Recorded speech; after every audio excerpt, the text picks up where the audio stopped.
Welcome to the SIWIKE Podcast, the only podcast that shares the stuff you didn't know you needed to know about jobs, careers, and life. The SIWIKE Podcast, the stuff I wish I knew earlier. Hi, everyone, and welcome to the SWIKE Stuff I Wish I Knew Earlier podcast. So we're here again with one of our guest hosts, Angela Chung, who comes from us from Speak Fluent as an SLP, speech language pathologist. But today's topic, we thought we'd go into something a little bit more intimate and talk about self-esteem and confidence. So in a previous episode, you will know that Angela started off with a little bit of a low self-esteem and myself included, where I don't think I had the high self-esteem, but we'll probably go into a little bit of our stories and then maybe some of the key milestones, hopefully not opening old wounds, but then hopefully the good news is that we'll probably mend those wounds and try to give us some tips and tricks on how to recover from that later on. So yeah, Angela, if you want to talk to us a little bit about your experiences growing up, maybe with, I guess, the first or any kind of low self-esteem moment or low confidence moment that you can remember, and maybe we'll chat about that. Yeah, for sure. Well, the one memory that really stood out to me when I think about low self-esteem is when I was really young, like 13 or whatever. I used to be delivering newspapers, Okay. in my free time. And for some reason, there was this one day before I went out, I just like broke down crying, just really frustrated with myself, thinking like I can't do anything. I don't know why I had this thought, but it was that bad for me. Thinking that I would never be good enough to do something. I don't know whether I was thinking about my career or like my academics. But I was young, right? Like it's Okay. I think now when I look back at that moment, I think I I probably should have told myself, it's okay to not know what you want to do, right? I was Okay. 13, and I think for most people, even when they're in university, it's okay to not know what you want to do. If Sure. you think about the most interesting jobs right now, it's kind of like in those new areas, not the typical like doctor, lawyer, right? And I think these kind of new jobs where it's unexpected, where you kind of find it later on in life are the most interesting, in my opinion, just from what I've heard from other people. Sure. So that was kind of my first low self-esteem. Well, maybe not my first, but one that I remember very clearly. And yeah, it was pretty bad for me. And if I could unpack some of the context around that. So 13 is it's still young. I mean, you're not even Very young, yeah. in the time where you're trying to pick university. Well, maybe you are, and maybe that could be starting to compound where you are in the stage where you're creeping closer to university. You are now, well, I guess you're working because you're delivering newspapers, right? And then like you probably started thinking about like, is this what I'm gonna do the rest of my life, or like Mm. what are some of the thoughts that kind of came in? Because I'm trying to contextualize of like Yeah, for sure. how that comes into to play, right? Did you have a lot of these self-doubts but before and stuff like that, and just to kind of normalize it with some of our audience folks to say like, yeah, I've been there, done that, and those are similar to me. Well, growing up in like well, this was when I was 13. So my family had been in Canada for I think 8 years. So they still had a lot of traditional values. And one thing about growing up in a Chinese family with more traditional Chinese parents is they put a lot of pressure on their Okay. kids. So they have an idea already about what they want their children to do, and they have high expectations. So I kind of already had that pressure from my mom and my dad to think about my career. And that's a lot of pressure to have on a kid, I think. So I just, I think, felt a lot of pressure from my parents. And I just before I went out to deliver newspapers, I guess I was thinking about like, okay, they want me to be a doctor or they want me to be a lawyer, but Right. is that what I want to do right now? Am I good enough to do that right now? And of course, as a 13-year-old, like I can't. So a lot of my self-esteem issues, I feel like, came from the pressures from my parents who I think may have had unreasonable expectations for such a young kid. And I think as anyone growing up, you have to recognize like what that external pressure is and if it's reasonable. Because just because other people say it, it doesn't mean that it's a completely valid expectation to have, right? Right. That you know what you want to do and that like you want to be a lawyer, like you just have to recognize those external pressures. Yeah. Yeah. I think my moment was, well, maybe not the same, but somewhat similar. Where I moved to Canada when I was a bit younger, so but I'm still from an immigrant family, and I have a weird name. It's Lukey, right? It's not Luke, it's not Lucas, it's whatever. It's Lukey. And the funny thing is that a lot of times I will meet with clients, and they will have kids named Luke, and they say, "Oh, we call him Lukey as well as like a nickname." So my name is almost like a nickname, and I was always self-conscious of that. I was, it took away a little bit of my confidence as a result, because I wanted to be a normal name, like a Michael, a Kevin, an Andrew, like one of those things where it's a very westernized name. Yeah. But yeah, so I was always conscious of that. And growing up, I was a scrawny kid too, right? I was like kind of fairly stick thin, and I was quite athletic. I could run pretty quickly, and I could do pretty much every sport. But I was skinny, and when you're kind of like in your high school, even university, and you're kind of the stick thing when thin kid where they could kind of blow and you fly away, right? That's not a great thing, and it's not like the physique that the girls are necessarily going for too, right? Yeah. The other like physical part is like I have a pretty big forehead, right? So I was always conscious about like having it, and which makes my hairstyles kind of weird and things like that, right? So those were some of the pressures, and then coupled with kind of what you said about the pressures of doing well, right? Some of it is explicitly said, most of it is not, and but for some reason it still gets in your head that you have to be successful, you have to work hard, you got to get good grades and stuff like that. And Yeah. I don't think my parents necessarily like forced that on me, but it was a matter of yeah, that's how I interpret it, and there's a lot of pressure to be smart. And I, unfortunately or unfortunately, I was also identified smart. So I was a gifted kid, right? So I had that other pressure where, oh, like the test said that he's good, right?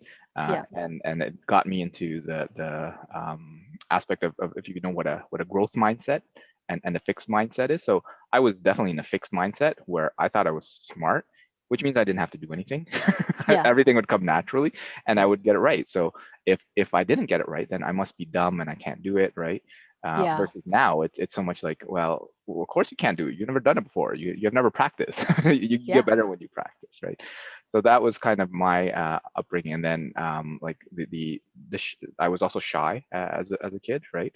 And probably inherited from my dad. He's computer science, like computer engineering, right? So that's probably some of the values. And it doesn't help that Asian culture is, again, typically you're shy and reserved, the model minority type of stuff, right?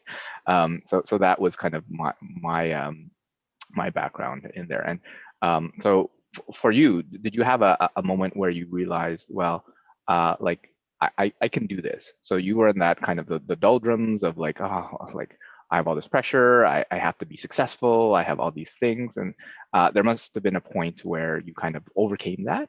Could you Mhm. recall maybe a time when that happened, and maybe not the most impressive time, but maybe like just a time when you did that? Yeah.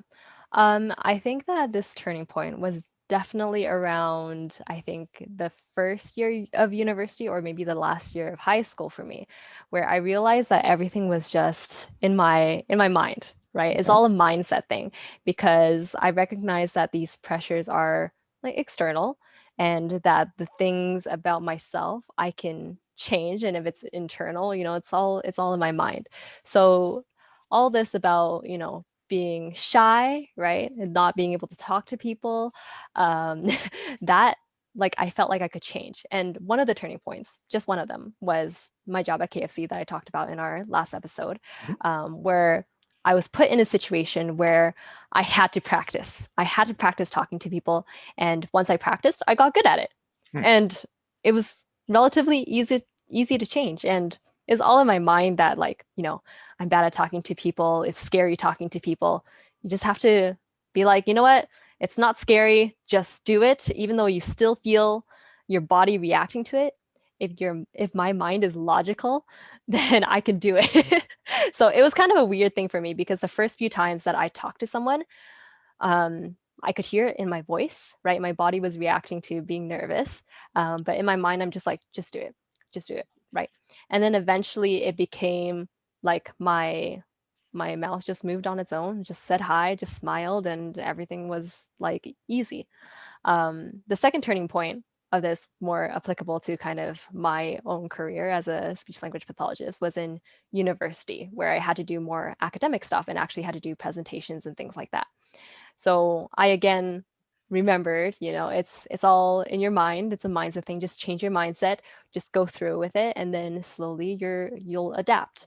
So during one of my presentations in university, I was never good at public speaking. I was never Yeah. good at speaking in front of other people. So I would always get super nervous. I am one of those people that turns super red when you're put in the spotlight and you have to answer something really well. So I gave this presentation, and in the past, when I got nervous, I would kind of stumble over my words, Mm. right? And I would forget what I was saying. But this time, I was just like, okay, whatever bodily reactions you feel, that heart beating faster, the body turning hot and red, that's just your body reacting to it. But your mind is in control. So this is kind of like the turning point for me, saying, you know what, your mind is in control. It's not your body. It's not like other people's expectations being in control. You're in control of yourself.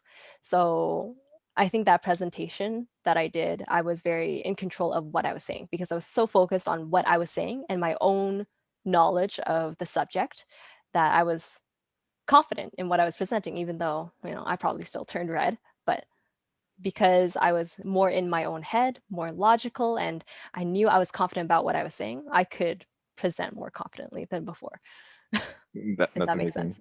Yeah, for sure. And what I took from that is there's a quote that I like. It's for there is nothing good or bad, but thinking makes it so. Right. So it's from Shakespeare's Hamlet. And as you mentioned, a lot of it's in your head. Right. So most people think it's awkward, but oftentimes it's not. And actually, I do an exercise when I do kind of public speaking and things like that, where if folks can cross their arms, right, they have a natural way they do it. Right.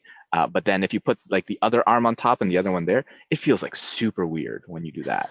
But to the other person, that I don't know, you just cross your arms, it looks the same, right? So Yeah. I'll do that, and Yeah. can they tell it's different or not? So it is in your head, and then people realize, man, like really, it's just been in my head this whole time. Um, and my experience is, I guess, a little bit similar, where like a lot of being introverted, not wanting to get up and speak, right? So I think for me, the first few times were when I was working. So I was working as manager and consultant at one of the big four consulting firms, and like I started as a coder, as a developer, so I didn't really have to do much. And then they asked, "Hey, Luki, can you present at this meeting?" I'm like, "What? what do I have to do?"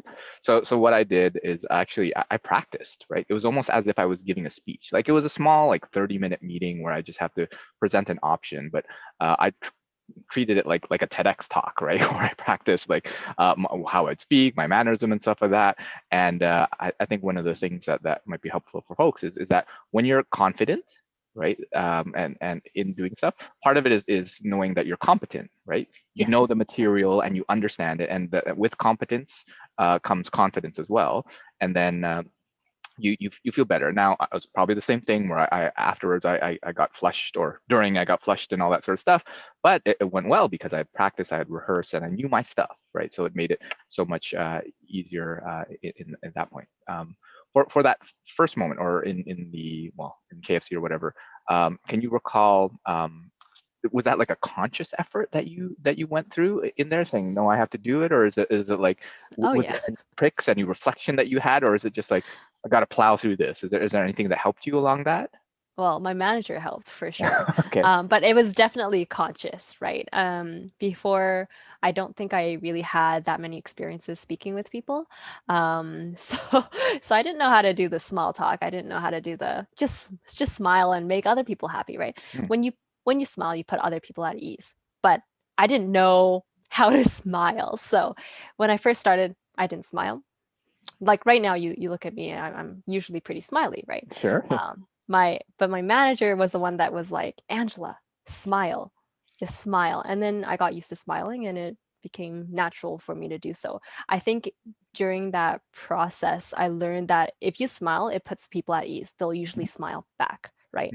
So I kind of learned that, my behaviors can affect other people, and I now have a skill. This is a skill to make people comfortable, to build rapport with people. And this is something that I use in my work now, right? Building rapport with people, making them comfortable, making them open up about kind of their feelings about their speech to help motivate them to make change. So Yeah, that's amazing. I think the power of a smile can be incredible. And one of the things where I work with people to help with networking is to first start off by looking at someone and getting them to smile back, right? Because the natural reaction when you smile at someone is for them to smile back. And it's one of those things where like you don't have to say anything, you don't have to do anything. They smile back and you're done, right? And then turn that smile into like a hi, and then turn that hi to a how are you, or I think for you it's hello there. oh yeah, Is one of those things, and then maybe engage in conversation. And oftentimes it's a slow build. And for those that like books, there's a book called Atomic Habits by James Clear, and what he says is basically turning those small little things into basically compound interest for your own personal development, right? So it starts with a smile and then it moves forward, but when it compounds over a year, over a lifetime, then it has a exponential result. So don't be too kind of reserved on these small little things that can have a huge impact yeah, there. So for sure. what are some other kind of tips and tricks or moments of kind of low self-esteem or low confidence that would be useful for folks to hear about so that they can kind of take in and apply to their own practices? Actually, the example that you gave earlier reminded me of something that I did to really force myself to recognize my current mindset and to try to change the mindset. Mm. So I used to be very self-conscious, which led to my low self-esteem, right?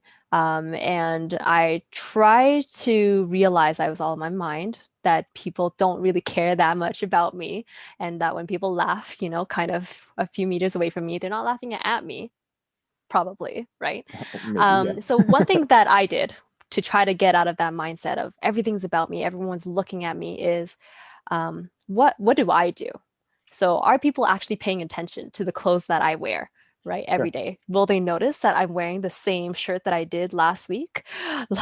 And then I kind of did this exercise.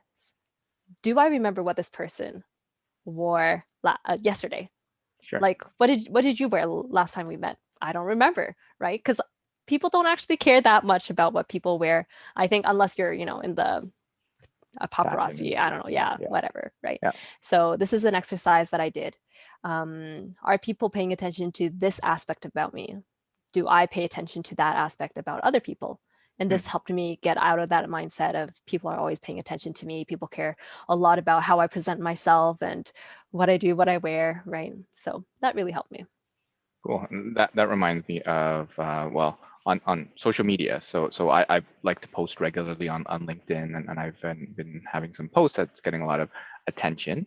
And then folks, I often recommend, why aren't you posting, or why don't you share your thoughts? Because a lot of people have very insightful comments afterwards, and they're like, oh, I'm too self-conscious. I don't have good self-esteem. I have low confidence. But it reminds me of kind of the first time I posted, right? Because I wrote something up, and this was like years ago, but I couldn't even look at the post button as I pushed it. Right, I had to like look away and go and then it went in. And then I think I posted, and like I think there's like I don't know 20 views and like one like or something like that. So it goes back to the point of like, well, nobody really cares and nobody really is paying attention. So all the thoughts of like, well, people are gonna like complain about it, or they're going to point out all the flaws in the logic or whatever. It's like, well, very few people even watched it.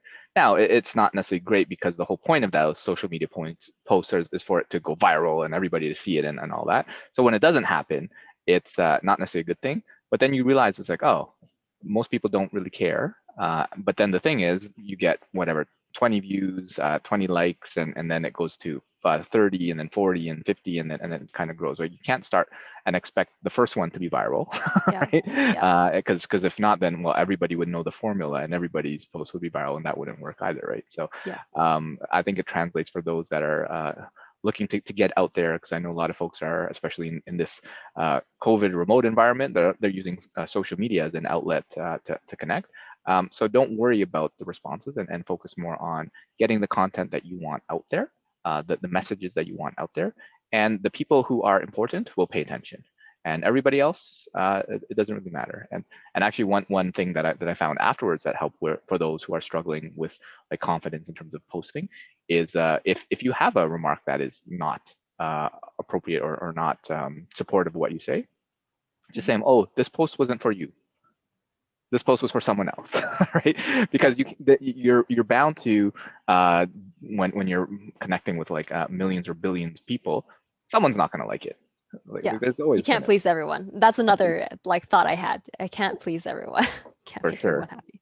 Yeah, so if you can get in your head that you won't make everybody happy, and there's always going to be someone who's pissed off, well, then you're good. Okay, there you are. Thanks for coming out.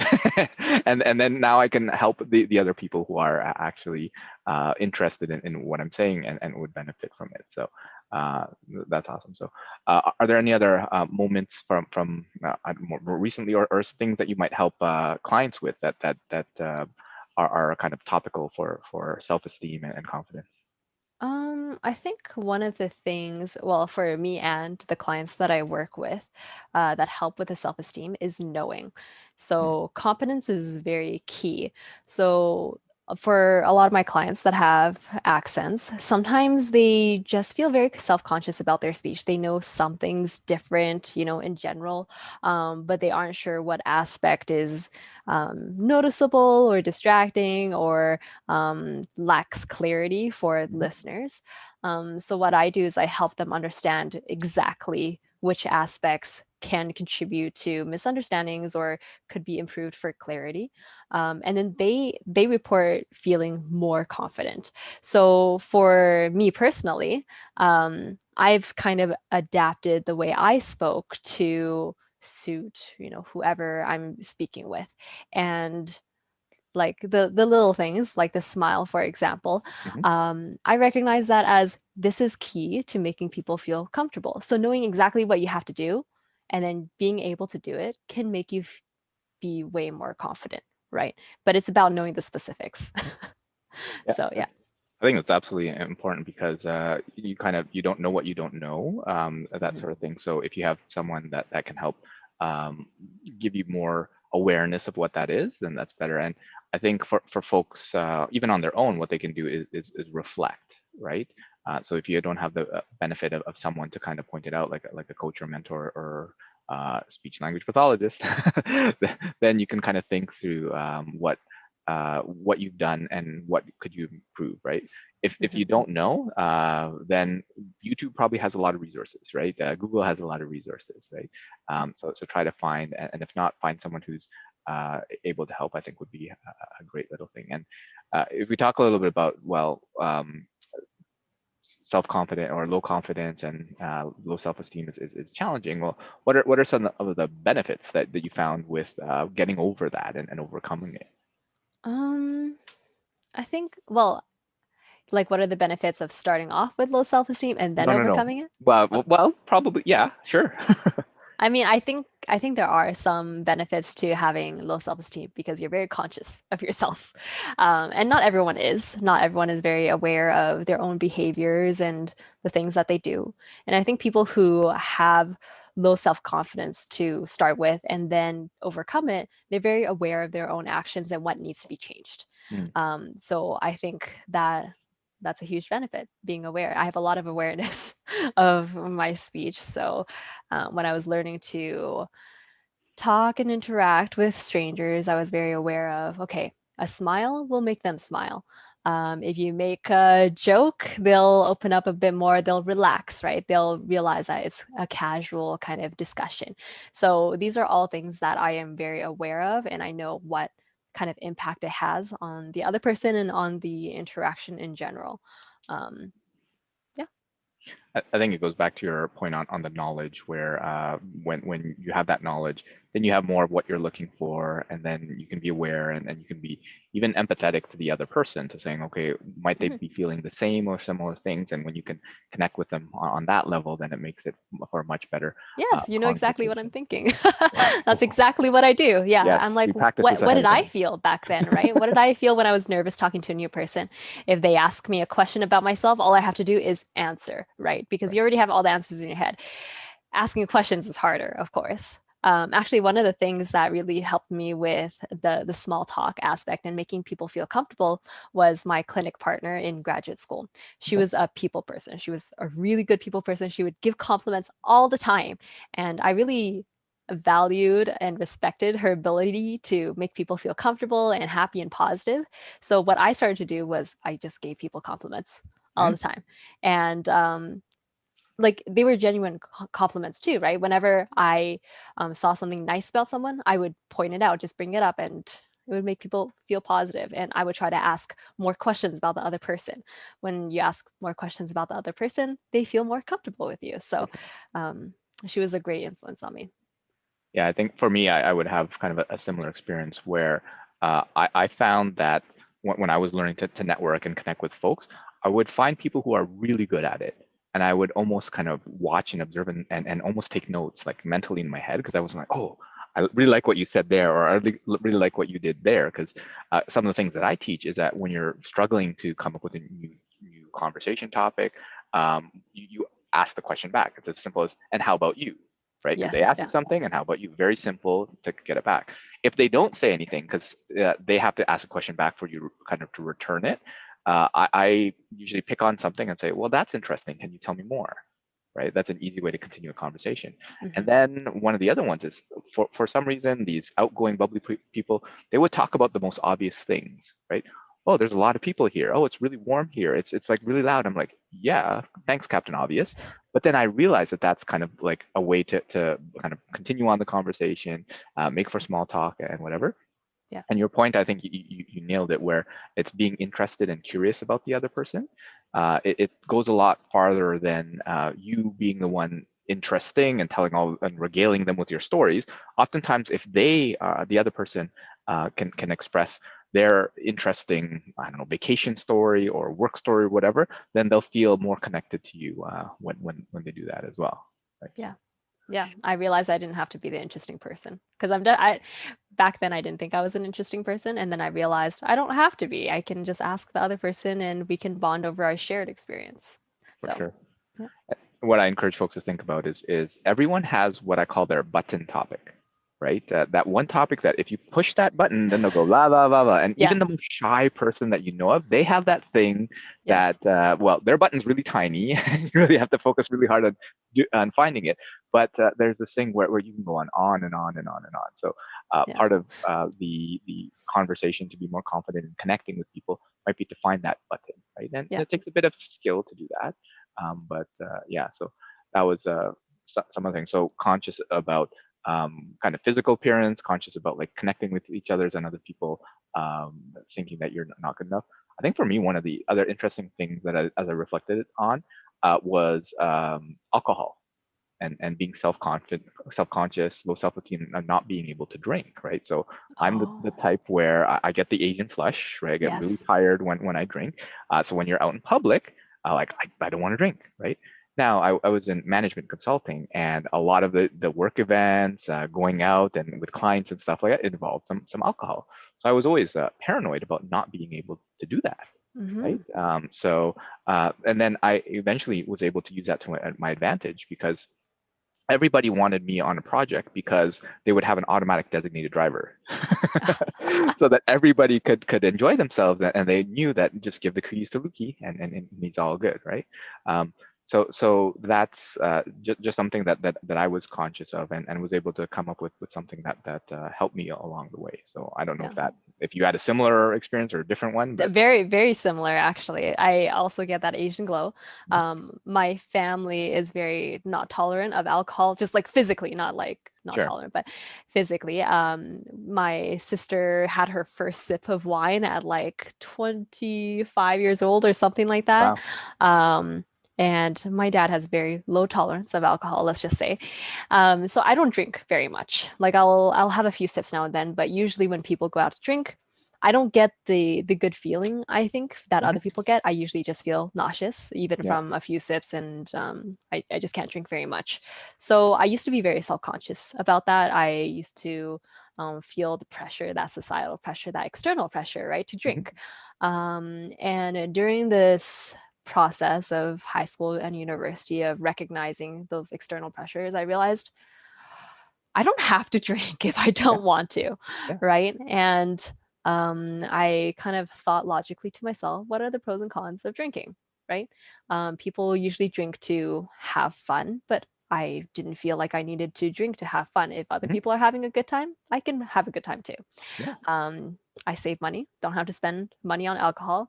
If I drink, I actually feel worse because I feel nauseous. So I kind Sure. of justified it in my mind and became more confident in my decision to not get a drink when everyone else is getting a drink. And I think that's perfectly okay.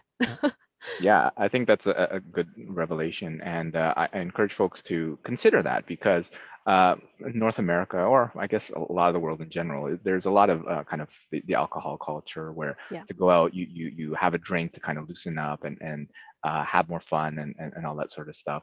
But I tell my kids that when they go to like an event or party and they say this is boring, right? And I said, well, no, this is not boring. You're making it boring, Yeah.